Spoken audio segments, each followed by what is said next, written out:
When I originally got my Mini Cooper 2007 R56, it had this battery in it. It is manufactured by Warta for BMW.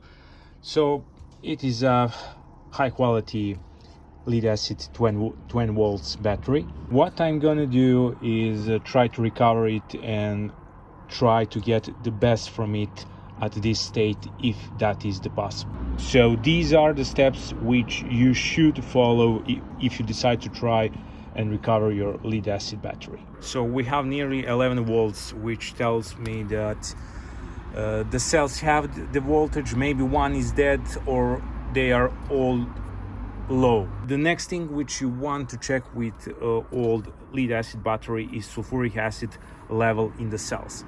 If there are no holes on your lead acid battery, and on the modern ones they are usually known, they are sealed, you need to drill the holes and check the liquid level. But if you have cups like this, like on this one, you can unscrew them and check the sulfuric acid level. I'm gonna show you inside the cells. You want acid level to be above the plates, and it is really remarkable to see. If we consider that this battery is manufactured around 2006, because the car is 2007, acid level is completely normal after all this time. Okay, let's check the voltage. This cell seems dead, so this one have 2 volts. This have voltage also. This one have. This one also. So this cell looks quite dead, and that is usually the problem. One cell dies and it is the end. So let's try to recover it. If you are in need to add a liquid inside the lead acid battery, exclusively add distillated water. You don't need to add acid. In this case, I think that it is a bit missing in this cell, but overall it looks fine. So I don't want to overfill. Okay, we moved inside. We want to charge, at least to try to charge this lead acid battery. I have a regular charger, but I want to try this 12 volt intelligent pulse repair charger. If anything can do repair on that dead cell and revive this battery, is this. So let's try it out. The important thing when you're doing this, you should remove the caps. Okay, I plugged everything in. What we have here is it is charging with 6 amps, but I don't want the regular charging. I want to turn on this feature, a pulse repair charging.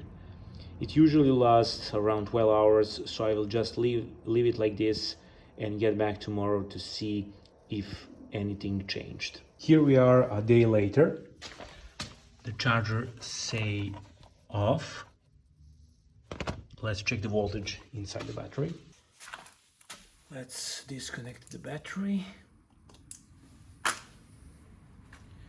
Let's see the voltage. Okay, 12.58 to 12.6. That's quite a good, considering that we had a dead cell. So let's check the cell voltage. 2 volts in the first cell. Okay, it seems that it recovered that dead cell, which was problematic at this one. It shows 12.6 volts. I can say that this pulse repair charger managed to recover this dead cell. But let's put a load on this battery and see how it performs.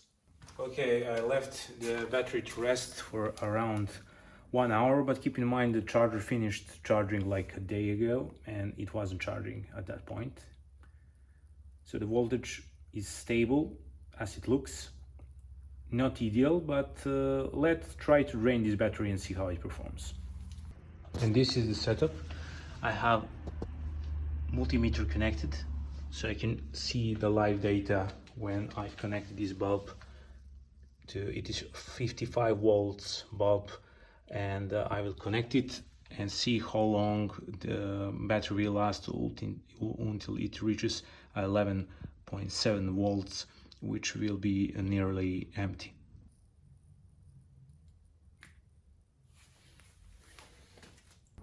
So we started at 15 and 25. Let's see how long will battery last. We wait until voltage drops at around 11.7. At that point, under load, I will consider the battery empty. When we started, it was 3:25 p.m. Now is nearly 5 p.m.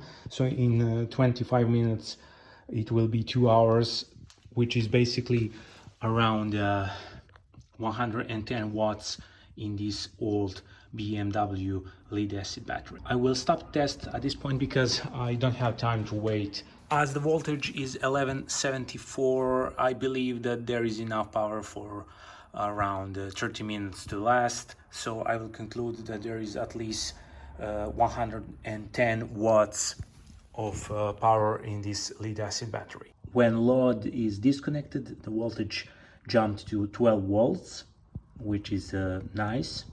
Okay, what I'm gonna do now is I will reconnect the charger again, but I will not turn it on to do a usual charging. I will again do a repair to continue desulfation of cells because it is pretty high, I believe, and try to additionally improve the capacity of this battery.